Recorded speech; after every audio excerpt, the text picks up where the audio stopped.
ختم ہو گیا، میں مانوں گا بالکل ٹھیک کہہ رہے ہیں آپ دیکھ رہے ہیں، دیکھنا ایک صفت ہے، اللہ بھی دیکھ رہا ہے کہ نہیں؟ بتائیے شرک ہو گیا کہ نہیں ہو گیا؟ آپ کہیں گے نہیں مفتی صاحب یہ شرک نہیں ہوا، اس لیے کہ اللہ کا دیکھنا قدیم، میرا غیر قدیم، اس کا ذاتی میرا عطائی، اس کا لامحدود میرا محدود، اس کا غیر فانی میرا فانی، شرک کہاں سے ہوا؟ ٹھیک ہے میں تسلیم کروں گا۔ اب آجئے اس طرف، اللہ کے لیے علم غیب ہے کہ نہیں؟ ثابت ہے؟ میں کہتا ہوں نبی کے لیے بھی ثابت ہے۔ آپ کہیں گے مفتی صاحب تو شرک ہو گیا، میں کہوں گا نہیں، اس لیے کہ اللہ کا علم غیب قدیم، نبی کا غیر قدیم، اللہ تعالیٰ کا ذاتی، نبی کا عطائی، اللہ تعالیٰ کا لامحدود، نبی کا محدود، اللہ تعالیٰ کا غیر فانی، اور نبی کے علم پر فنا ممکن ہے اگرچہ وہ کو پذیر نہیں ہوگی۔ تو جب ہر چیز میں آپ ان چار دلیلوں کو دے کر شرک سے بچ گئے تو علم غیب مصطفیٰ میں شرک کہاں سے ثابت ہو گیا؟ جی میلاد مصطفیٰ منانا شرک ہے، لا حول ولا قوت، جتنا شرک کو ختم کرنے والا میلاد مصطفیٰ ہے اور کوئی چیز نہیں ہو سکتی ہے، اس لیے کہ میلاد ولادت سے ہے اور خدا پیدا نہیں ہوتا، بندہ ہی پیدا ہوتا ہے، مخلوق ہی پیدا ہوتی ہے، تو شرکت کو تو احتمال ہی نہیں میلاد میں، لیکن پھر بھی جی میلاد شرک ہے۔ اب آپ خود بتائیے بچکانہ بات ہے کہ نہیں؟ میلاد کو شرک کہنا ہے کہ یہ شرک کرنا ہے؟ لا حول ولا قوت، کیسے شرک ہو جائے گا؟ نبی کریم کو دور سے پکارنا شرک ہے، اس لیے کہ اللہ تعالیٰ دور کی آواز سن سکتا ہے، اب نبی کے لیے بھی ثابت کر رہے ہیں۔ ذرا سی توجہ چاہوں گا، ذرا سی توجہ، یہ انتہائی احمقانہ الزام ہے، انتہائی احمقانہ۔ کیوں؟ اس لیے کہ ہمارا رب تو دور کی آواز سنتا ہی نہیں ہے۔ آپ کہیں مفتی صاحب یہ کیا کہہ رہے ہیں؟ میں بالکل صحیح کہہ رہا ہوں، پہلے اس چیز کا نام بتائیے کہ اللہ تعالیٰ جس سے دور ہے، لائیے وہ چیز میرے سامنے کہ اللہ اس سے دور ہے، بتائیے۔ اللہ اپنے علم اور قدرت کے اعتبار سے پوری کائنات کو محیط ہے، وہ ہماری شہرت سے زیادہ قریب ہے۔ اللہ تعالیٰ تو قریب کی آوازیں سنتا ہے، اگر دور کی آواز سننا کسی کا خاصہ ہو سکتا ہے تو ہمارے نبی کا خاصہ ہو سکتا ہے۔ شرکت کہاں سے ہو جائے گی؟ یہ احمقانہ خیالات پبلک کے اندر ڈال کر اور لوگوں کو انتشار میں مبتلا کرنا، یہ بے وقوفی ہے، یہ نادانی ہے۔ پہلے سمجھیے شرک کسے کہتے ہیں، اس کی حقیقت کیا ہے، پھر اس کے بعد کلام کرنا چاہیے۔ جی غیر اللہ سے استمداد، اس سے مدد طلب کرنا، نبی سے مدد مانگنا، ولی سے مدد مانگنا شرک ہے۔ کیسے شرک ہے؟ مدد کرنا بھی ایک وصف ہے۔ اگر آپ کہتے ہیں مدد صرف اللہ سے مانگنی چاہیے، مخلوق سے نہیں، کہ مخلوق سے مانگو گے شرک ہو جائے گا، تو ہم پہلے تو اسی اپنے ایک ضابطے کے تحت اس کو دیکھیں گے۔ اللہ تعالیٰ کا مدد کرنے کی صفت قدیم، ہمیشہ سے مدد کرتا چلا آ رہا ہے۔ اگر کوئی مخلوق مدد کرے گی تو پھر بعد میں ہی کر سکتی ہے، ہمیشہ سے تو نہیں، جب اس کو یہ مدد کی قوت ملی اس کے بعد۔ اللہ کا مدد کرنا ذاتی، اسے کسی نے وصف نہیں دیا، لیکن ہمارے بڑے سے بڑے ولی، بڑے سے بڑا نبی، بشمول ہمارے نبی کریم صلی اللہ علیہ وسلم کے، ہم مسلمانوں کا ایمان اور عقیدہ ہے کہ اللہ تعالیٰ عطا کرتا ہے تو نبی آگے عطا کریں گے، اللہ کے عطا کے بغیر کچھ بھی نہیں دیں گے۔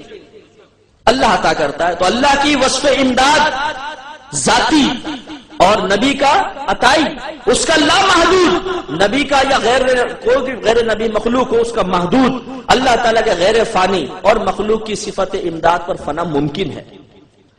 ان چار چیزوں کو اگر آپ ذہن میں رکھ لیں تو انشاءاللہ بالکل شرک سے پاک و صاف رہیں گے۔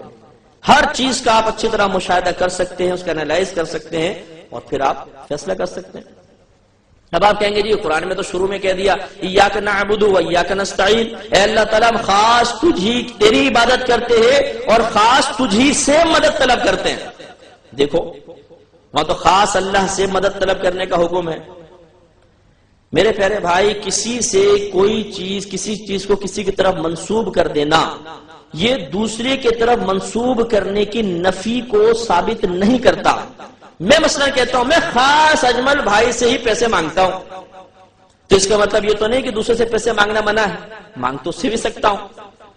تو یہ مسئلہ ہے کہ ایاک نعبد و ایاک نستعین، سابقہ قرینہ خود بتا رہا ہے، اے اللہ ہم خاص تیری ہی عبادت کرتے ہیں، اس طرح عبادت نہیں کرتے جیسے مشرک کر رہے ہیں کہ اللہ کے وجود کو وہ بھی مانتے تھے، اللہ نے قرآن میں فرمایا ان سے پوچھو کہ تمہارا خالق کون ہے، یہ کہیں گے اللہ. ان سے پوچھو تمہیں رزق کون دیتا ہے، یہ کہیں گے اللہ.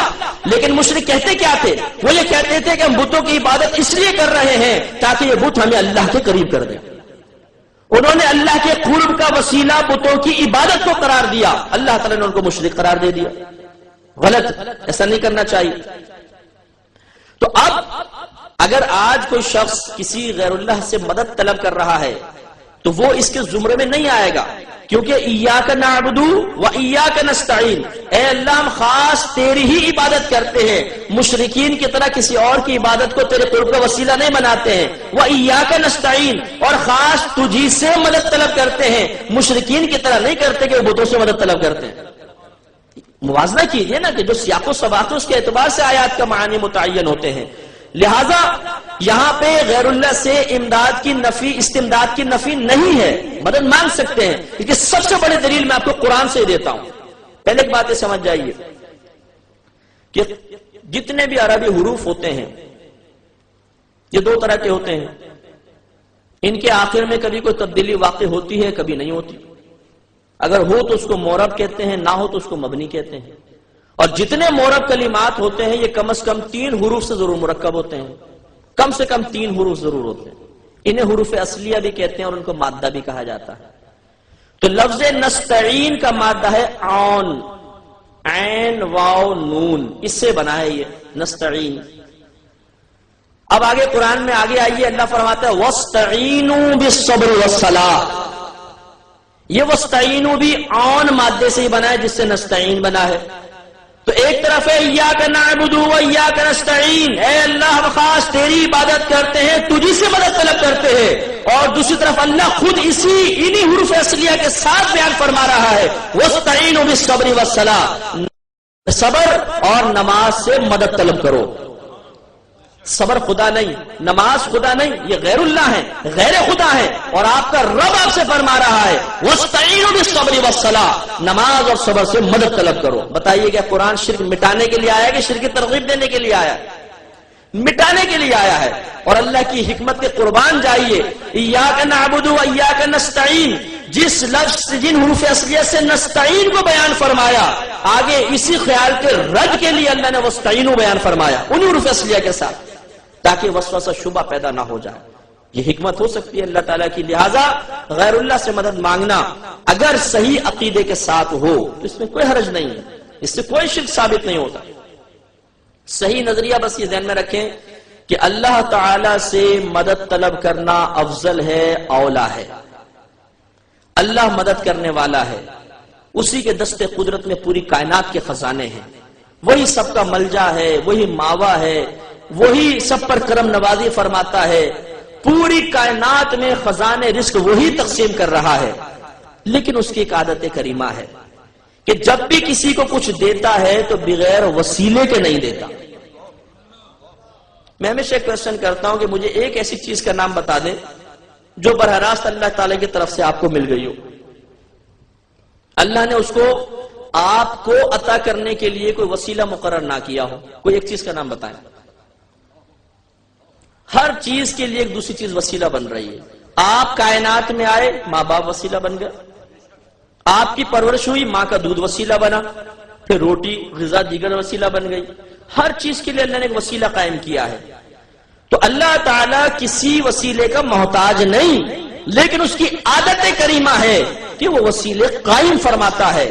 تو وہ غیر محتاج ہو کر وسیلہ قائم کرے، اور ہم تو خود محتاج ہیں. اگر ہم سنت الہیہ کی نیت سے کوئی وسیلہ قائم کریں تو یہ شرعاً کیسے غلط ہو سکتا ہے؟ اس لیے یہ عقیدہ ہونا چاہیے کہ دینے والی ذات اللہ کی ہے، اور انبیاء علیہ السلام، اولیاء کرام، صحابہ کرام اس اللہ تعالیٰ کی عطا کی راہ میں ایک وسیلہ ہیں اور وہ ہمیں عطا فرما رہے ہیں. اس عقیدے کے ساتھ اگر کوئی طلب امداد کرتا ہے اس میں کوئی شرک کا شائبہ نہیں، کیونکہ وہ اس مخلوق سے حقیقتاً نہیں مانگ رہا بلکہ اس مخلوق کو وسیلہ بناتے ہوئے اپنے رب سے طلب کر رہا ہے. تو جو اپنے رب سے مانگ رہا ہو وہ مشرک کیسے ہو سکتا ہے؟ تو اس طرح آپ کئی معمولات لیتے جائیے، انشاءاللہ آپ یہ دیکھیں گے کہ وہ شرک کے زمرے میں نہیں آتے. اب یہ دیکھیے، میں آپ سے پوچھتا ہوں، بتائیے انگوٹھے چومنا شرک ہے کہ نہیں؟ اب آپ سوچیں گے اس میں شرک کا شائبہ کیا ہے؟ اگر اللہ کا نام سن کر یا اللہ کے ساتھ کوئی خاص ہوتا ہے اس کے لیے انگوٹھے چومے جاتے، پھر نبی کے لیے ہوتا تو کوئی وسوسہ بھی آتا. اب کہاں انگوٹھے چومنا صرف نبی کے لیے خاص، اس میں کون سا شرک کا شائبہ ہے بتائیے؟ کوئی شرک فی ذات ثابت ہو رہا ہے، کوئی شرک فی صفات ثابت ہو رہا ہے. نبی کے لیے اگر انگوٹھے چوم کے کوئی آنکھوں سے لگاتا ہے تو کیا نبی کو معبود سمجھ رہا ہے، قدیم سمجھ رہا ہے، خالق و مالک سمجھ رہا ہے؟ نہیں. کیا وہ کسی صفت کے اندر کوئی اللہ کی شرکت کر رہا ہے جو اللہ تعالیٰ کی صفات جن خوبیوں سے متصف ہے وہ یہاں ثابت ہو رہی ہے؟ نہیں. تو انگوٹھے چومنا شرک کیسے ہو سکتا ہے؟ خود سوچئے. بالکل بچکانہ بات ہے، بالکل بچکانہ بات. جیسے میں کہوں کہ یہ بچھو ہے، دلیل دیجئے تو مجھے پتہ نہیں بچھو ہے. ارے بھائی ایک چیز، یہ کہاں موبائل کہاں بچھو، آپ بالکل الٹا سیدھی بات کر رہے ہیں. تو یہ مطلب ذرا سوچنے والی باتیں ہیں کہ شرک اتنا آسان نہیں جتنا ہم کہہ دیتے ہیں. مشرک بننا اتنا آسان نہیں جتنی جلدی سے ہم بنا دیتے ہیں. الحمدللہ ہم مسلمان ہیں، مسلمان گھرانے میں پیدا ہوئے، ہمیں شرک سے شدید نفرت ہے. مشرک قطعی جہنمی ہم مانتے ہیں، بالکل جہنم میں جائے گا.